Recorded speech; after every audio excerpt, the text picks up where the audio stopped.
Hello friends, welcome library science with Kanchan. आज का जो हमारा वीडियो है कि हम पीवाईक्यू कैसे पढ़ें। सपोज आप लाइब्रेरी असिस्टेंट के लिए, असिस्टेंट लाइब्रेरियन, सेमी प्रोफेशनल्स, इन पोस्ट के लिए जब आप अप्लाई करते हैं अप टू 4200 ग्रेड पे तक जो हमारा है, तो इसके लिए हम पीवाईक्यू जो पढ़ रहे हैं तो हम कैसे तैयारी करें या पीवाईक्यू से क्रॉस क्वेश्चन कैसे बनाएं जिससे इजीली हम वो टॉपिक कवर कर सकें। तो आज हम देख रहे हैं पीवाईक्यू में जो हमारे क्वेश्चन पेपर लिया है वो है हमारा इसरो का लाइब्रेरी असिस्टेंट का जो पेपर हुआ था। पहली बार विकसित एनालिटिको सिंथेटिक फैसेटेड पुस्तकालय वर्गीकरण योजना, first ever developed analytico synthetic faceted library classification scheme. अब आपको क्वेश्चन जो है इसका आंसर है कोलन क्लासिफिकेशन सिंपली। बट अब हमें पढ़ना कैसे है, हम इससे क्रॉस क्वेश्चन कैसे बनाएंगे या अगली बार हम कैसे एज्यूम कर सकते हैं कि क्वेश्चन और कैसे पूछा जा सकता है।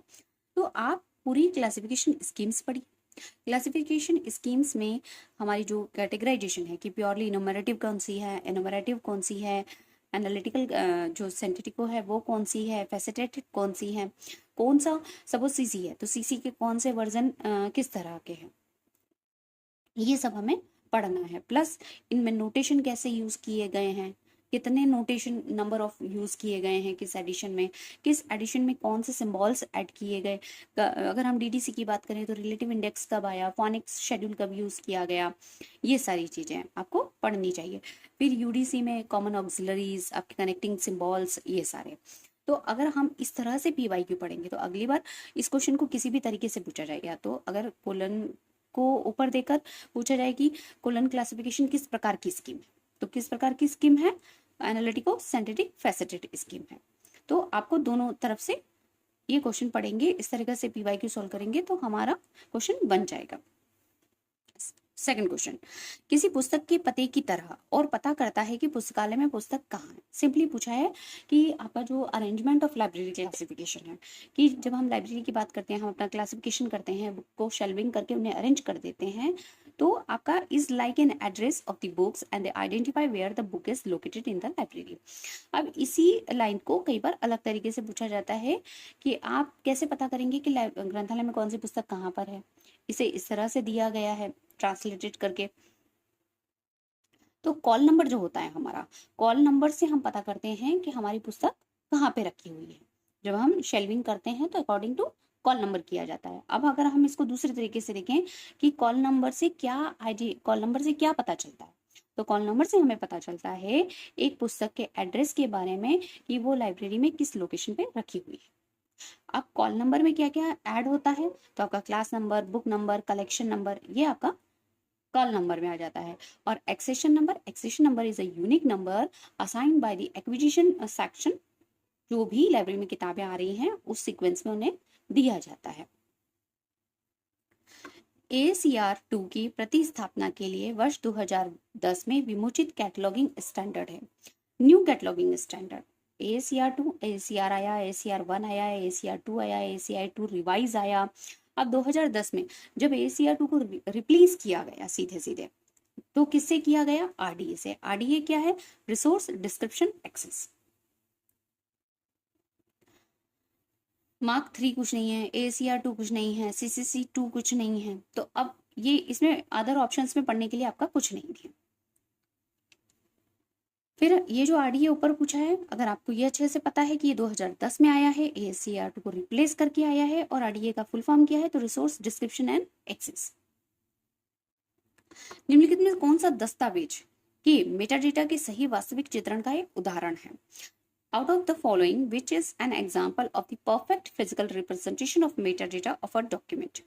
अब मेटा डेटा क्या होता है, data about data is called Meta data. It is very simple definition, but mainly जो हमारा बिब्लियोग्राफिकल डिस्क्रिप्शन होता है अबाउट एनी ऑब्जेक्ट, और अगर हम म्यूजियम्स की बात करें तो आर्टिफैक्ट के बारे में, या बुक्स की बात कर रहे हैं तो बुक्स का जो भी बिब्लियोग्राफिकल डिस्क्रिप्शन होता है वो हमारा मेटा डेटा कहलाता है।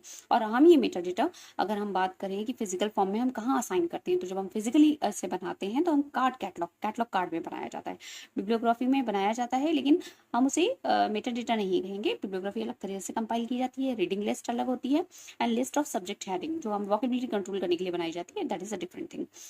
तो ये हमारा हो गया कार्ड कैटलॉग।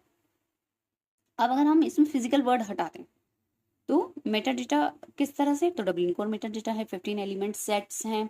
फिर अगर आप उसको और पढ़ना चाहिए कि मेटा डेटा कितने टाइप के होते हैं, आर्काइव्स के लिए कौन सा मेटा डेटा यूज किया जाता है, म्यूजियम्स के लिए कौन सा मेटा डेटा यूज किया जाता है, लाइब्रेरी ऑफ कांग्रेस से कौन सा मेटा डेटा दिया है। हम जो डब्ल्यू कोर में Meta data element set use करते हैं वो 15 एलिमेंट्स फील्ड्स कौन कौन सी हैं।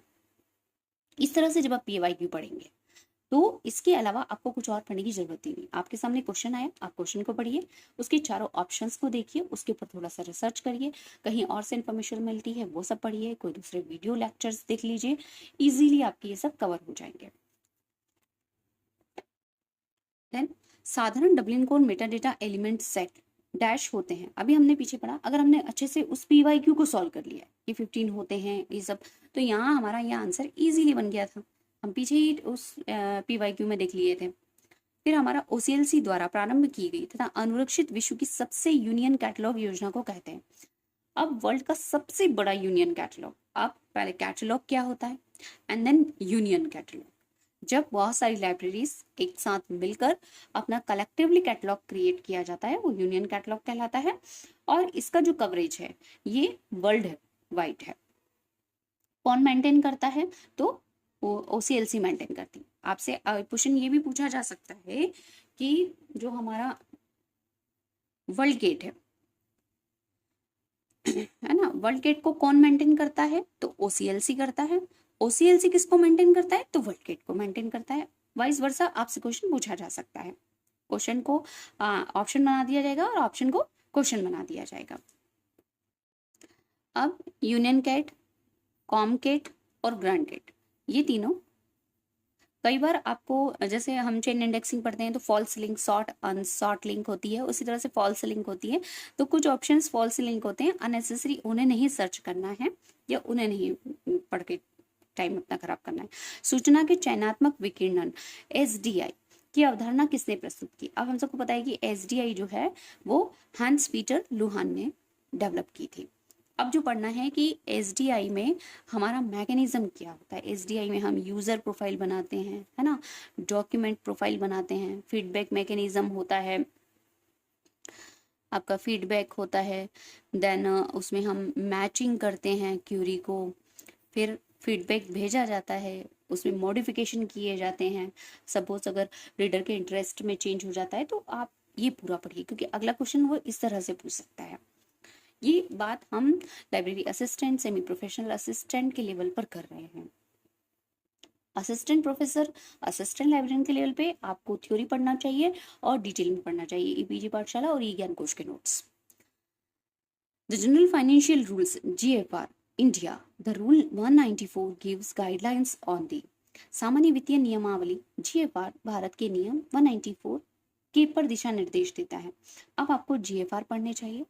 GFR में जो 10-12 कॉमन है वो आपको जरूर पढ़ने चाहिए। अब GFR कब आए, GFR कौन सी बॉडी देती है, GFR में कितने नियम लाइब्रेरी के लिए एप्लीकेबल्स होते हैं, एंड देन 194 किसको रिलेट करता है। तो आपका फिजिकल वेरिफिकेशन, जो आप लाइब्रेरी की वेरिफिकेशन करते हैं, हम फिजिकल वेरिफिकेशन की बात करते हैं। अगर आपका 30,000 से नीचे कलेक्शन है तो आपको हर साल करना चाहिए, 30,000 से ऊपर होता है तो हम वो डिपेंड करता है लाइब्रेरी की पॉलिसी के अकॉर्डिंग कि आप कब करते हैं। तो हमें फिजिकल वेरिफिकेशन हर साल करना होता है अगर मिनिमम कलेक्शन है तो। ये 194 जो आपका रूल है ये इसको रिलेट करता है। अब हमें दूसरे पढ़ने चाहिए, तो प्रोक्योरमेंट का कौन सा है, कैटलॉगिंग का कौन सा है, एक्सेशनिंग का कौन सा है। एक्सेशनिंग का है तो एक्सेशन रजिस्टर का कौन सा है, एक्सेशन रजिस्टर में कितने कॉलम होना चाहिए उसका GFR रूल कौन सा है।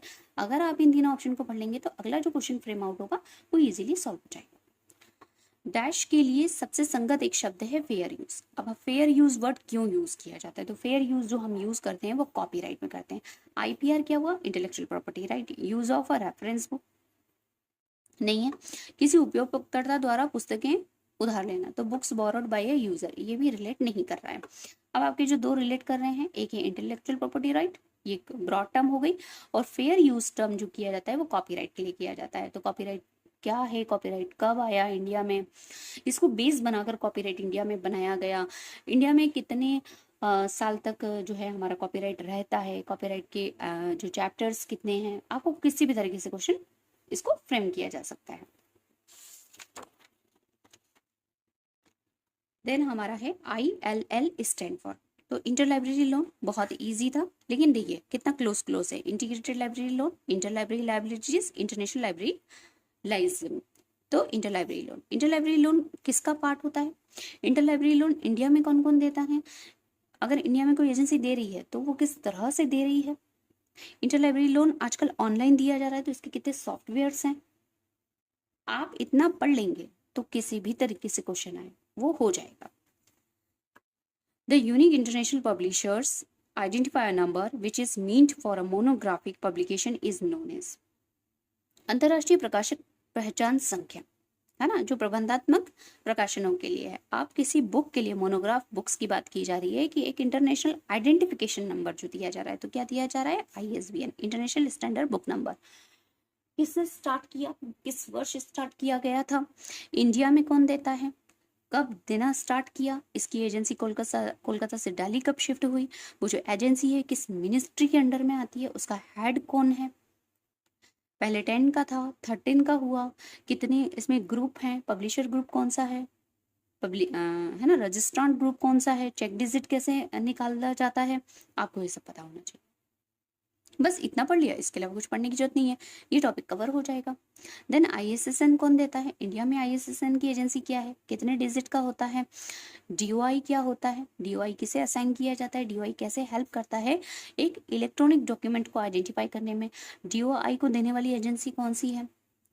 ISDN क्या होता है? ISDN कितने डिजिट का होता है? इसका फुल फॉर्म क्या होता है? अभी चारों ऑप्शन पढ़ लेंगे, इन्हें अच्छे से एनालाइज कर लेंगे। अगला क्वेश्चन अगर इसी क्वेश्चन से PYQ से ही कोई व्यक्ति दूसरा बनाएगा तो आप उसे इजीली कर पाएंगे।